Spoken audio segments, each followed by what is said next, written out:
Hello, I'm Amy Zawi with the Jerusalem Connection Red Alert Report for Wednesday, June 20. BDS is standing its ground.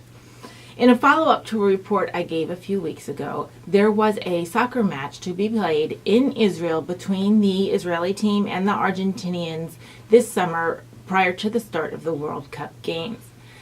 Bowing to pressure from BDS groups, Argentina did indeed issue a cancellation for that game, much to the disappointment of the Israelis, who both admire the team and were looking forward to hosting them in their land. This is a shame because it emboldens BDS groups and the Palestinian Authority that they can bully world organizations to succumbing to their perspective and narrative regarding the issues ongoing in the Middle East. In Norway, recent boycott Israeli products campaigns have been approved or upheld as lawful by the government. Pressured by anti-Israel groups, Norwegian's foreign ministry says that boycotting goods from the Judea and Samaria regions of Israel is not recommended, but it is also not illegal. Israel responded saying that all of Europe should enforce policies barring boycotts in regards to their anti-discrimination laws already on the books. Deputy Foreign Minister Alden Haverson of Norway said earlier in May that the boycotts of goods and services produced in Israeli settlements does not contradict Norway's international commitments. He also added that it is not an appropriate means of resolving conflict between the Israelis and the Palestinians.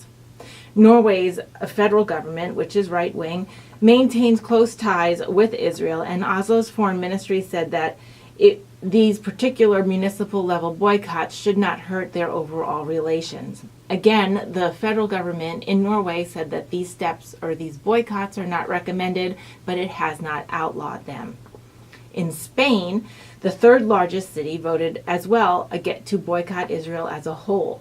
Pablo Iglesias Torreon, leader of the Podemos far-left party, made this comment on Spanish TV a few weeks ago.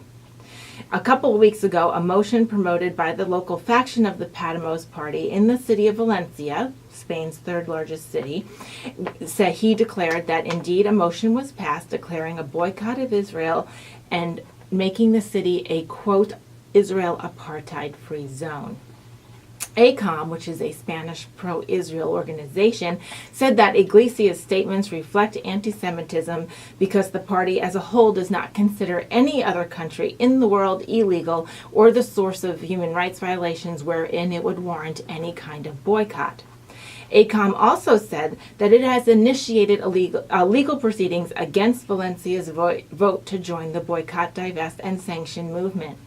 In recent years, ACOM's activities had led to the scrapping, annulment, or suspension of 24 motions to boycott Israel by various Spanish municipalities. As well, the tribunals, or the courts in Spain, including the Supreme Court, have ruled several times, voiding a total of 16 boycott motions passed by municipalities, and another 7 municipalities voluntarily scrapped their boycott motions on their own under threat of legal action. So you can see from Norway to Spain, BDS, boycott, divest, and sanction movements targeting the nation of Israel and the Jewish people as a whole for economic hardship and a separation from the world.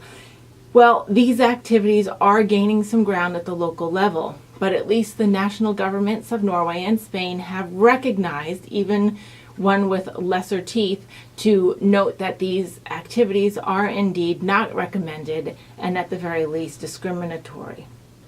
I wanted you to know about all these things so you can keep the people and the agencies and the organizations that work hard against these boycott movements in your prayers, as well to keep the politicians, the elected officials, the judges, and the court personnel in your prayers, as they have to often decide or legislate in reactions to various boycott, divest, and sanction activities and votes that are made at either college levels, municipality levels, federal levels, even within trade unions.